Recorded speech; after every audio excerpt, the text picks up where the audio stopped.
Assalamualaikum warahmatullahi wabarakatuh. Sebelumnya terima kasih kepada Ibu dosen, Ibu Devita Anggraini, SEMSAK, yang telah memberikan kesempatan kepada saya untuk mempresentasikan hasil kerja saya. Perkenalkan, nama saya Okta Putri Ramadhani dengan NPM 24754129 dari kelas 2D. Di sini saya akan mempresentasikan hasil kerja saya yang berjudul ekspor rubber wood atau ekspor kayu karet. Saya memilih untuk mengekspor kayu karet karena kita ketahui bahwa sumber daya alam di Indonesia, termasuk dengan kayu karet, sangatlah melimpah dan banyak diminati oleh negara pengimpor atau negara luar. Nah, maka dari itu saya memilih ekspor kayu karet tersebut karena di Indonesia sangat melimpah dan juga di negara luar sangat dibutuhkan. Mereka sangat membutuhkan untuk sebagai kehidupan sehari-hari, bisa juga sebagai pembuatan furniture atau bisa kursi, meja, ataupun lemari, dan juga bisa digunakan sebagai alat-alat pengrajin mereka di luar negeri. Atau harmonic system pada kayu karet atau rubber wood yaitu 06021020. Negara tujuan ekspor atau NTE yaitu negara Jerman. Berdasarkan dari treatment, nilai impor pada tahun 2024 untuk kayu karet menepati urutan pertama, yaitu sebesar US dollar 10.359.482. Oke, selanjutnya ada specification rubber wood atau spesifikasi kayu karet tersebut. Bentuknya itu gelondong kayu dipotong kasar atau persegi. Kondisinya baru ditebang atau telah dikeringkan dengan oven. Kulitnya dikupas, warnanya krim pucat hingga coklat muda, teksturnya sedang hingga kasar, seragam. Arah seratnya umumnya lurus, kadang berpilin ringan. Kadar airnya 12% hingga 30%. Diameter gelondongnya 20-40 cm. Panjang gelondong 1-3 meter. Kerapatan 560-640 kg per meter kubik pada kadar air 12%. Nah, kerapatan ini menunjukkan berat jenis kayu atau volume besarnya dinyatakan dalam kilogram per meter kubik. 560-640 kg per meter kubik artinya kayu ini termasuk dalam kelas kerapatan sedang.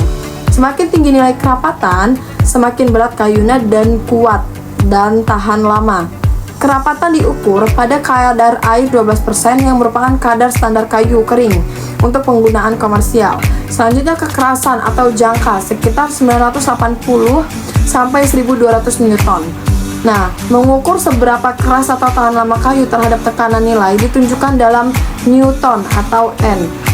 Nilai jangka 980 sampai 1200 Newton tidak terlalu keras, cukup mudah diolah, dipotong, atau dipakul. Nah, penyusutan sedang, radial 3,6%, tangsial 6,4%. Perubahan ukuran kayu saat kadar airnya berkurang atau saat dikeringkan. Radialnya adalah penyusutan dari arah tengah ke pinggir batang atau arah jari-jari. Tangsial, penyusutan di sekitar lingkaran batang atau arah lingkaran. 3,6 dan 6,4 termasuk kategori penyusutan sedang. Selanjutnya ada persyaratan ekspor kayu karet. Itu persyaratan luar negeri dan persyaratan dalam negeri.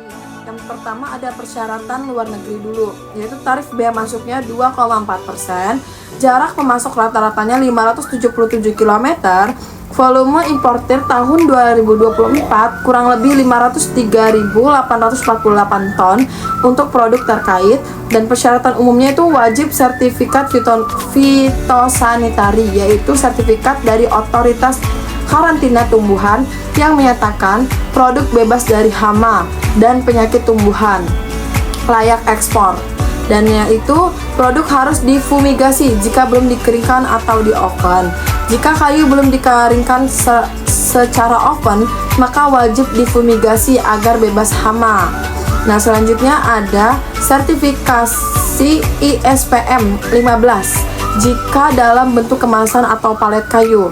ISPM 15 itu standar internasional untuk perlakuan terhadap kemasan kayu seperti palet atau peti. Selanjutnya tata terhadap regulasi UE atau European Union Timber Regulation (EUTR) atau melarang kayu dari penebangan ilegal. Aturan Uni Eropa yang melarang masuknya kayu dari hasil penebangan ilegal. Selanjutnya ada persyaratan dalam negeri, yaitu legalitas sumber kayu atau SFLK, Sistem Verifikasi Legalitas Kayu. Nah, memastikan bahwa kayu atau produk kayu berasal dari sumber legal. Lanjutnya surat keterangan asal atau SKA atau COO. Dokumen yang menyatakan bahwa barang ekspor berasal dari Indonesia. Lalu pemberitahuan ekspor barang atau PEB. Dokumen yang wajib diisi dan diajukan ke DJBC. Lalu ada sertifikat fitosanitari jika negara tujuan meminta tadi. NPWP dan NIB, nomor induk berusaha, serta registrasi impor. Nah, selanjutnya ada strategi promosi ekspor kayu karet. Yang pertama itu ada pameran internasional dan misi dagang, digital marketing internasional, kerjasama dengan ITPC dan atasnya perdagangan, serta grand branding. Strategi negosiasi kayu karet. Berikan diskon untuk pembelian volume besar atau kontrak jangka yang panjang. Negosiasi LC atau letter of credit untuk transaksi yang pertama. Untuk bayar tetap, DP plus TT atau open account dengan asuransi ekspor. Lalu lampirkan dokumen SVLK fitosanitari ISPM 15. Tunjukkan kesesuaian dengan LAC, ACT atau AS atau IUTR atau UI. Sumber pembiayaan dan metode pembayaran. Sumber pembiayaan yaitu kredit bank, lembaga keuangan ekspor. Metode pembayarannya yaitu LC atau letter of credit, telegraphic transfer atau TT, DP atau down payment. Lalu sumber pembiayaan yang digunakan adalah lembaga keuangan bank dengan menjaminkan letter of credit atau LC, digunakan untuk biaya tenaga kerja, pengeluaran ongkos produksi, pendanaan barang. Metode pembayaran ekspornya yaitu letter of credit, advance payment, document again payment atau D atau P, document again acceptance atau D atau A, open account atau dan consignment. Nah, lalu di sini ada metode pembayaran yang digunakan letter of credit atau LC. Metode yang digunakan dalam pembayarannya yaitu letter of credit atau LC.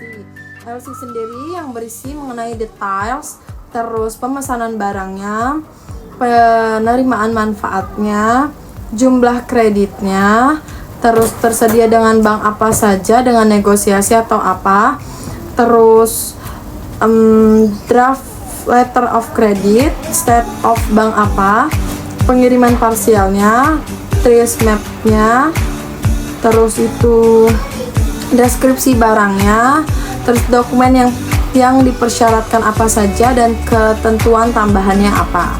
Ada 3 surat yang digunakan untuk ekspor kayu karet tersebut. Yang pertama itu ada introduction letter atau surat pengantar. Surat pengantar ini berisi mengenai perkenalan dari sebuah PT yang ingin mengekspor barangnya ke luar negeri untuk berkenalan kepada pengimpor dari luar negeri tersebut. Lalu berisi mengenai kayu karet tersebut legal atau ilegal, lalu memiliki mutu yang sangat tinggi, lalu terlampir sebagai mempunyai sertifikat yang banyak dan yang kuat untuk mempercayai eksportir, importir. Ada surat kedua yaitu offering letter atau surat penawaran. Nah, surat penawaran tersendiri dibuat oleh eksportir untuk menawarkan produk dia kepada importir. Surat penawaran itu berisi mengenai spesifikasi produk, pengemasan dan pemuatan, pelabuhan yang memuat, harga, masa berlakunya harga, kapasitas produk, periode pengiriman, syarat pembayaran dan lain-lainnya.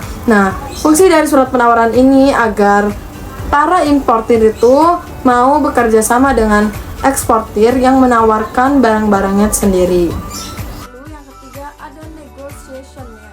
Negotiation itu ada biaya produksinya, pungutan negaranya, biaya promosi, biaya operasional. Nah, kedua belah pihak ini melakukan saling negosiasi untuk melakukan perjanjian dari pengimpor atau pengekspor barang tersebut.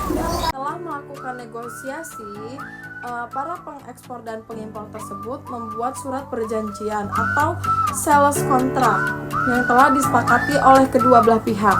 Yang pertama, isi dari sales contract tersebut, deskripsi dari barang tersebut, spesifikasinya, pengemasannya, harga yang telah ditentukan, syarat pembayarannya, syarat pengirimannya, dokumen yang diperlukan apa saja, ketentuan khususnya, serta hak inspeksi.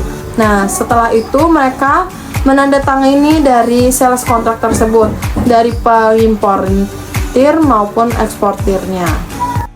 Baik, itu saja dari presentasi yang dapat saya presentasikan. Mohon maaf bila ada salah kata ataupun kepada Allah saya mohon ampun. Saya akhiri. Wassalamualaikum warahmatullahi wabarakatuh.